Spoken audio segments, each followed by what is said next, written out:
En 1960, Alexandru Sift, un scientifique de renom, s'est rendu dans une forêt très mystérieuse située dans l'est de la Roumanie.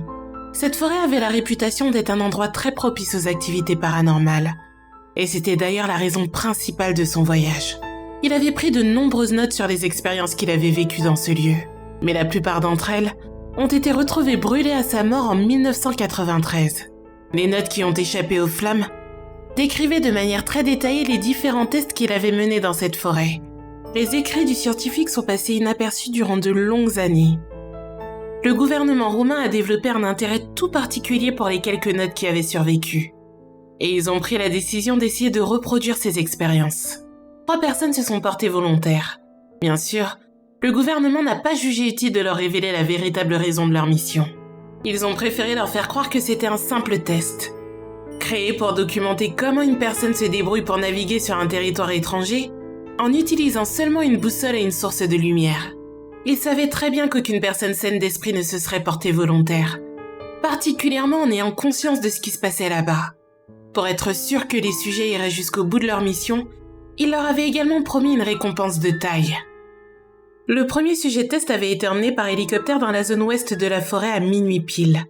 Il transportait avec lui un sac à dos, de la nourriture, de l'eau, une montre, un enregistreur vocal, une boussole et une lampe à huile avec suffisamment d'huile pour durer jusqu'au petit matin. Il avait reçu l'ordre de continuer à se déplacer vers l'est jusqu'à ce qu'il trouve une route. Ce qui le mènerait dans un petit chalet en bois dans lequel quelques agents du gouvernement l'attendraient. On lui avait également dit de s'arrêter toutes les 30 minutes pour enregistrer le déroulement de sa mission.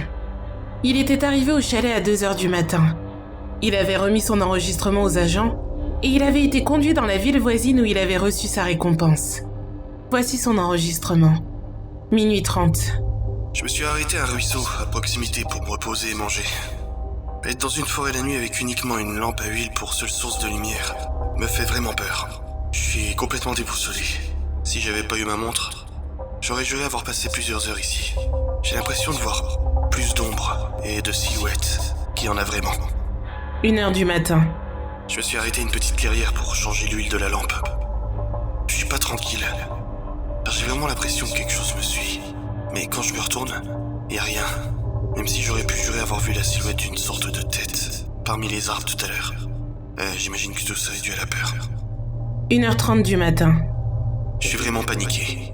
J'ai vu quelque chose qui me fixait au loin. Encore une fois, j'ai seulement réussi à avoir des yeux brillants. Mais dès que j'ai regardé, ça a disparu. Je commence à douter de cette expérience. J'ai l'impression qu'on m'a pas tout dit. 1h55 du matin. Je suis sur la route qu'on m'avait indiquée, et j'arrive à voir le chalet d'ici. Maintenant, je suis sûr que quelque chose me suit. Plus je marchais, et plus ça se rapprochait de moi.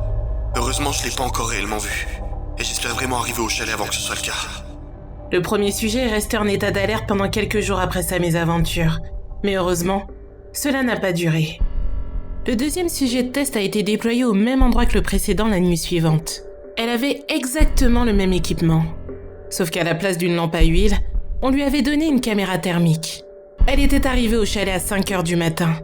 Les agents avaient remarqué qu'elle était physiquement et psychologiquement secouée. Elle avait du mal à reprendre son souffle et elle pleurait et regardait fixement la porte de la petite pièce comme si elle s'attendait à la voir s'ouvrir d'un instant à l'autre. Voici ce qu'elle disait dans son enregistrement. Minuit 30. Cet appareil photo ne m'aide vraiment pas à naviguer. Je suis même tombée quelques fois à cause de son poids. Le manque de couleurs m'empêche de distinguer quoi que ce soit correctement. Par bien sûr, les taches multicolores qui représentent les animaux qu'il y a autour de moi. 1h du matin. Je ne sais pas ce que vous avez lâché avec moi dans cet endroit, mais je n'ai pas signé pour ça. Ce truc me fait très peur. J'ai fait une pause pour boire de l'eau et là j'ai entendu un cliquetis qui venait des profondeurs de la forêt. J'ai pris la caméra thermique pour voir ce que c'était, mais je n'ai pas reconnu ce que j'avais sous les yeux. Une chose est sûre, ce n'est pas un animal normal. C'était très grand, mais voûté. Contrairement aux autres animaux, cette créature ne s'affiche pas sur l'écran comme une tache multicolore, mais complètement rouge. Je m'en suis lentement éloignée, sans jamais la lâcher des yeux, même si cette chose est restée complètement immobile. J'ai retrouvé un petit fossé dans lequel me cacher. Je ne sais pas si c'est le genre de choses dont je dois parler dans cet enregistrement, mais dans tous les cas, j'ai besoin de le faire. Je veux garder une preuve de tout ça. Je veux aussi accélérer le pas. Plus vite je serai sortie d'ici, mieux je me porterai. 4h du matin. Je suis désolée de ne pas avoir enregistré plus fréquemment. Je n'en ai jamais eu l'occasion. Peu de temps après le dernier enregistrement, j'ai entendu cette chose marcher vers moi. Je me suis cachée dans une petite grotte et j'ai attendu de ne plus rien entendre avant de sortir. J'ai perdu tellement de temps à cause de ça. On dirait que cette chose ne veut pas me laisser tranquille. Ça me donne l'impression d'être sa proie. Je commence à regretter d'avoir accepté de faire cette fichue mission. Je n'enregistrerai rien d'autre avant d'être parfaitement en sécurité. C'est trop dangereux pour moi de continuer à faire ces pauses. La dernière chose que je veux, c'est d'être surprise par cette créature alors que j'ai baissé ma garde. Le deuxième sujet a dû être emmené d'urgence dans un centre psychiatrique. Elle y a passé plusieurs mois. Elle était persuadée que quelque chose lui voulait du mal. Même au centre psychiatrique, elle n'arrêtait pas de pointer en direction de la fenêtre et de crier hystériquement comme si quelque chose l'observait de derrière. Le troisième sujet n'est jamais revenu. Il a été déployé au même endroit que les autres, la troisième nuit. Il avait le même équipement de base, sauf qu'on lui avait aussi donné une caméra à vision nocturne. Lorsque les agents ont quitté le chalet, ils ont remarqué une petite cassette de caméra couverte de terre et de boue sur le pas de la porte. Même s'ils pensaient que les images étaient probablement corrompues vu l'état de la cassette, ils ont tout de même pu en récupérer un enregistrement. Le seul et unique de toute la bande vidéo. Minuit 5. Si vous trouvez ça, s'il vous plaît, dites à ma famille que je l'aime. Ce sont peut-être mes derniers mots. Comme je ne pouvais plus voir l'hélicoptère, j'ai allumé la caméra pour regarder ce qu'il y avait autour. Je peux voir une chose.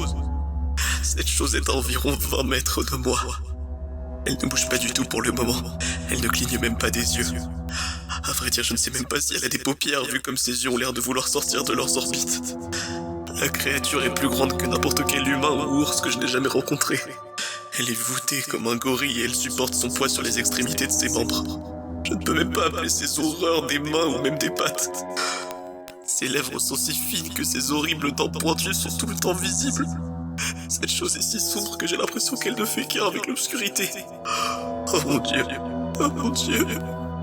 Elle déracine des arbres au fur et à mesure qu'elle se déplace. Je ne sais pas quoi faire.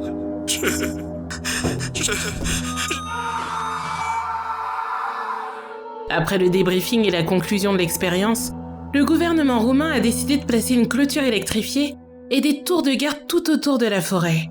Il voulait s'assurer que personne ne pourrait franchir la clôture, mais surtout, que rien ne pourrait en sortir.